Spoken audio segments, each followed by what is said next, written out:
qaranka ummadda ayaa iskale ma aha wax xukuumadda leedahay ma aha wax group dad ay leeyihiin sidoo kale aan samayn karnaa haddii aanu qaacidada qaadanana Soomaaliya waxay noqonaysaa in no doubt muddo aad u kooban gudahooda wadamada ugu qaanisan caalamka haddaysan ba noqon wadamada ugu qaanisan Afrika haddaysan noqon caalamka insha Allah waayahay haddii aynu gabagabadeen ku sigana waxaan rabi kulina ku weydiiyo waxaa daay ka dhawaajisay dunidu inay kaa haybeysanayso markaad hanti aad leedahay adigu faqriga aadan ku jirinin ee mas-uulkii Soomaaliyeed ee wadamada taga qaarkoodba uusan lahayn dhaqaale naga bixiya isbitaal noo dhisa bariisna siiya galeyna siiya dhulkeena ka baxda haddii badrool aanu helno beeraheennana aan qodano badeennana khayraad ku jira aan la soo baxno bulshada Soomaaliyeed waxay leedahay mustaqbal iftiimaya wiilasha yaryar hadda aanu soo daynay ee fadhiyey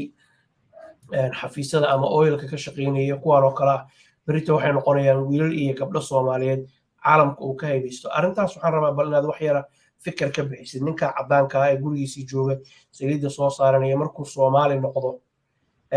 oo saameyn uu ku yeesho suuqa dhaqaalaha adduunka iyo sarifka see looga haybeysanayaa madaxweynahaas iyo shacabkiisa cabdixafiidow arrintaasi arrin la sahlan kara ma ahan absolutely qof kastoo caqligiisu taam yahay oo Soomaaliya ma ahan wax haba yaraatee la sahlan karo ee oilku maalinta Soomaaliya ay caddaato inay oil leedahay oo inta halkaas riig soo istaago oo la yiraahdo headline-ka caalamka lagu soo qoro Soomaaliya waa oil nation example yar waxaan ku siinayaa adigu waxaad ka qaybgatay shirkii waxaad ka qayb gubjoogka ay shirkii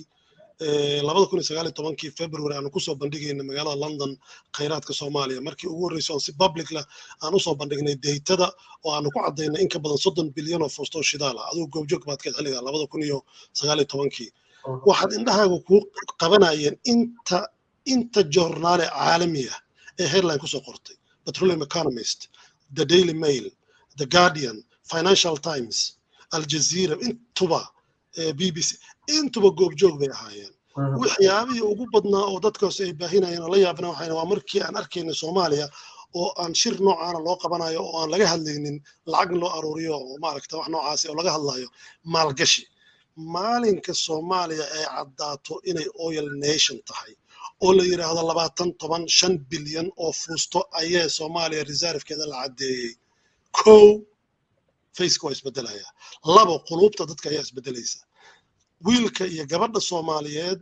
ee caalamka meesha doonaa ka jooga wuxuu dareemayaa proudness wax la yiraahdo dal wax soo saar leh caalamka laga xurmeeyo dalku noqonaya